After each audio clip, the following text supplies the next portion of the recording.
Avant cela, Yara, si on va aller en Égypte, plus de 300 boursiers guinéens radiés, apprend-on.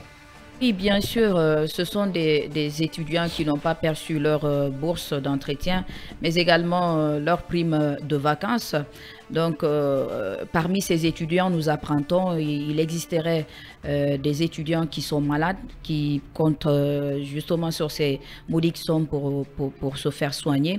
Encore une fois, ces étudiants soupçonnent le chargé d'affaires de l'ambassade de Guinée en Égypte d'être à la base de leurs problèmes, mais celui-ci, chez nos confrères d'Africa-Guinée, a décliné toutes les responsabilités en faisant croire qu'eux, ils ne distribuent que ce qu'ils reçoivent comme somme à distribuer et la liste qui accompagne cette... Oui, bien sûr.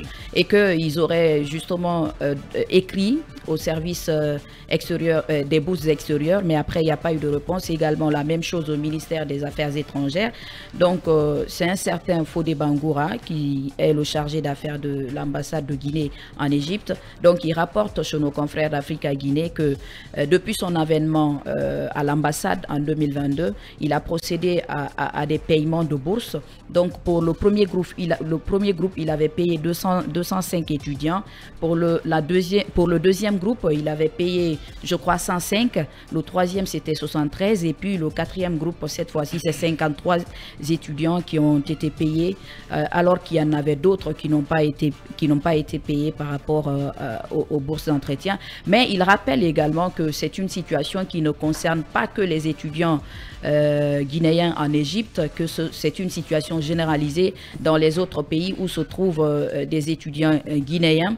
Donc, par rapport notamment au paiement de la prime de vacances de l'année 2022, il dit que pour le moment, il n'a pas reçu de paiement par rapport à ça. Donc, il attend que le service des bourses extérieures depuis Conakry réagisse par rapport à ça. Et nous, on a essayé de joindre le directeur général de ce service qui, pour le moment, n'a pas voulu nous donner des explications, puisque ce matin, je l'ai beaucoup appelé, je l'ai laissé des messages, mais il n'a pas voulu s'exprimer pour le moment sur le sujet. Et pendant ce temps, les étudiants du côté de l'Égypte ne décolèrent pas. Ils essayent de faire tout ce qui est à leur portée pour justement être rétablis dans leurs droits, puisque pour eux, ce sont ces bourses d'entretien qui leur permettent justement de tenir ou de joindre les deux bouts du côté du Caire. Donc ça veut dire que le SNAB, le Service national des bourses extérieures, en réalité doit nous faire la situation de son fonctionnement, parce que à tout bout de champ des boursiers guinéens, l'index, soit pour discrimination, pour je sais pas, non-paiement des bourses. Au Maroc, on a des étudiants qui se plaignent. Et en Russie, c'est encore plus grave. Ces étudiants continuent à indexer le SNAB pour le fait qu'ils ne sont pas payés, et que quand le SNAB veut payer les gens, ils le font dans une situation de non-transparence. Maintenant, c'est l'Égypte. Oui, bien sûr. Le directeur du SNAB, d'ailleurs, il ne communique pas. Pour ces étudiants, c'était juste une façon de les sanctionner, puisque ces derniers mois, ils avaient fait beaucoup de manifestations pour réclamer le paiement de leur bourse d'entretien, et que pour les sanctionner par rapport à ces manifestations, on leur a tout simplement retiré de la liste, et que ce n'est pas la première fois que de telles situations interviennent, puisqu'ils ont régulièrement observé que des gens se fassent retirer sur la liste. Les retirer de la liste, pourquoi ? Parce qu'ils ont fini déjà leur étude, ou parce qu'ils ont contesté?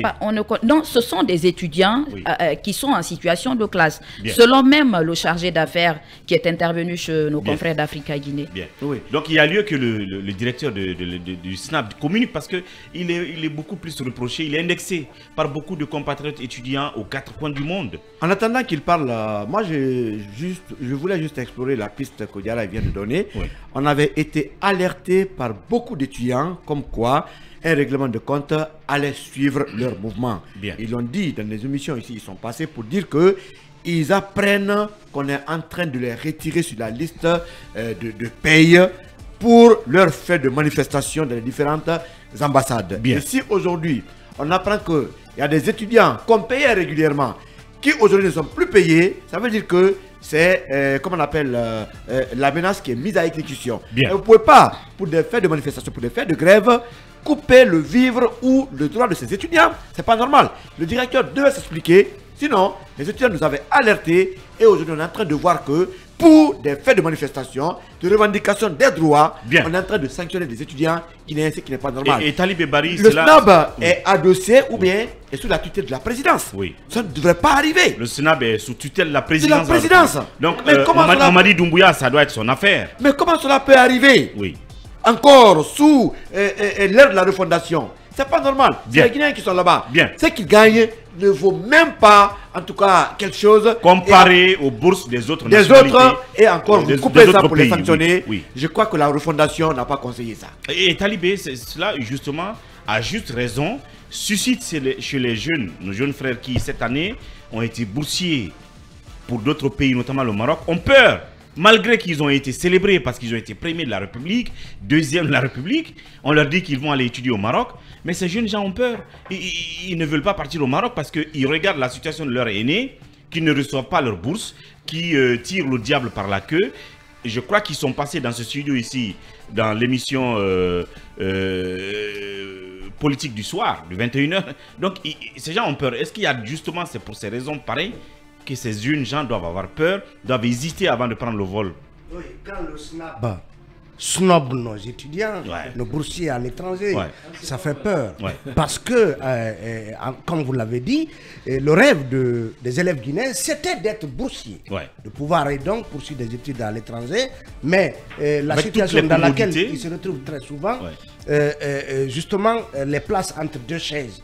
C'est-à-dire cette envie d'aller étudier, mais en filigrane, il y a tous les soucis, toute la galère qui les attend de ce côté, parce que on a bien salué ici les décisions prises par le colonel Mamadi Doumbouya de rehausser justement les différentes bourses destinées à ces étudiants du côté de l'étranger, mais à côté de cette mesure sanitaire, on n'assiste pas encore à une amélioration incidente des conditions de vie de ces étudiants. Donc, que l'on apprenne qu'il y a pratiquement 300 étudiants sur le carreau du côté de l'Égypte, et on n'a pas d'explication parce que Gara, il a dit, hier il a appelé le directeur général qui dit, vous m'appelez pendant que je suis à la maison, je ne peux pas vous répondre. Donc ce matin, elle tente à nouveau, impossible. Donc il y a une sorte de mépris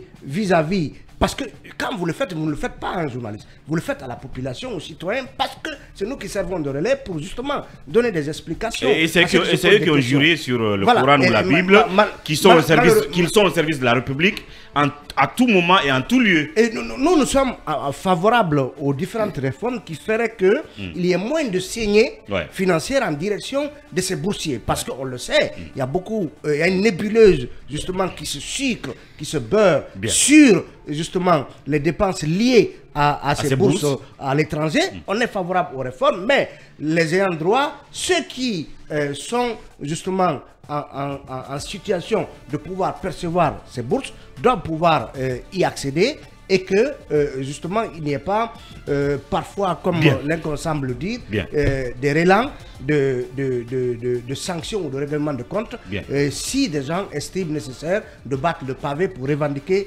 leurs droits. Merci Talibé Bari pour cette analyse. Emmanuel Milimono, Basekou et Ibrahima Lenkonsouma, vivement donc une enquête de bout en bout sur cette affaire de bourse, entre la volonté de Mamadi Doumbouya d'augmenter la bourse et la réalité du terrain de ceux qui bénéficient de cette bourse et de son, son augmentation, et ceux qui ont effectivement le droit à ces bourses. Il faut qu'on sache ce qui est la réalité, peut-être bientôt.